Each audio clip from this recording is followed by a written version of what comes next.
जय महाराष्ट्र मित्रांनो. तर मी आता चाललो आहे जिमला. माझा पहिला दिवस आहे. खूप दिवसानंतर जिमला चाललो आहे.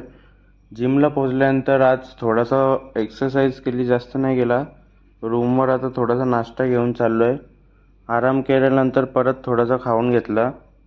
आता आलो आहे आमच्या टेरेसवर. टेरेसवर आल्यावर खूप मस्त वाटतं, कारण की आता पाऊस पडलेला आहे म्हणून सर्व हिरवंगार. चाललो आहे आता रूमवर डब्बा घेऊन. आणि आज फायनल मॅच आहे इंडिया आणि साऊथ आफ्रिका, म्हणून आम्ही डब्बा खाऊन मॅच बघायला बसलो. तर जिंकले. देवा देवा देवा यार, प्लीज देवा प्लीज. जिंकले. मूवमेंट देखना, मूवमेंट हो. जिंकली भाई, जिंकली. यस, सारे जहां से अच्छा हिंदुस्तान हमारा.